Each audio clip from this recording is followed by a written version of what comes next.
Hoje a nossa história é muito interessante e é a primeira vez que eu me lembro de estar aqui contando um relato de alguém que manda lá da Escócia.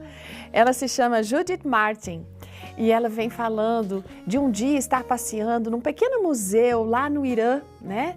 E admirando aqui aqueles objetos antigos, alguns feitos de vidro, e ao notar todos aqueles objetos, observaram uma garrafa. Essa garrafa tinha um lindo tom azul médio, era um formato assim diferente, muito elegante, um gargalo longo, tinha uma tampa hermética e elas estavam olhando com admiração aquela garrafa. Aí o guia turístico falou assim, olha, esta é uma garrafa especial, esta se chama a garrafa de lágrimas. Como assim? Ele foi explicando e eu vou contar para você. Nos tempos antigos, quando o marido saía para a guerra, a esposa guardava as lágrimas dela numa garrafa para mostrar a ele quanto ela havia sentido a falta dele. Sabe para quê? Para impressioná-lo quando ele retornasse. Olha que coisa interessante! E eles tinham já explorado ali naquele lugar sítios arqueológicos, cidades desertas no sul do Irã, incluindo a cidade de Persépolis, onde havia sido construída com a ajuda de escravos, alguns dos quais talvez tenham sido até os descendentes de judeus que foram levados lá para a Pérsia durante o tempo de Nabucodonosor.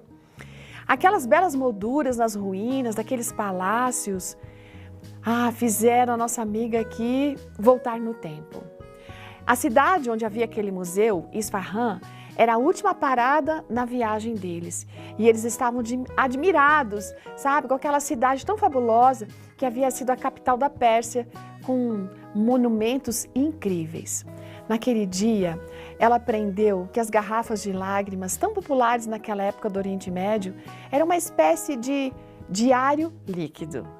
No dia seguinte, enquanto ela lia a sua Bíblia, de manhã bem cedo, ela se deparou com um texto que está em Salmo 56, verso 8, que diz assim: contaste os meus passos quando sofri perseguições, recolhe as minhas lágrimas no teu odre.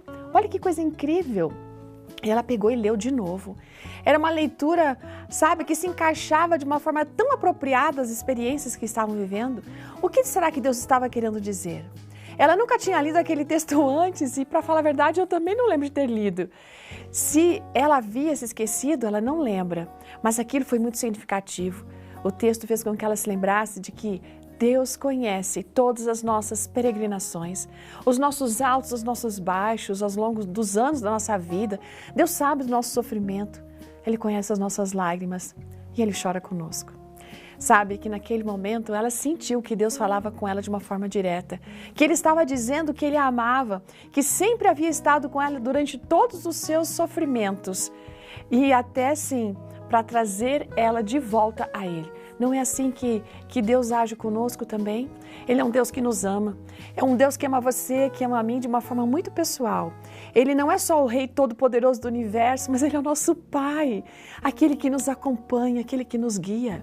Ele sabe de todas as nossas peregrinações e Ele quer, sabe o quê? Que a gente volte para casa. Não é incrível saber que Deus nos ama tanto assim pessoalmente?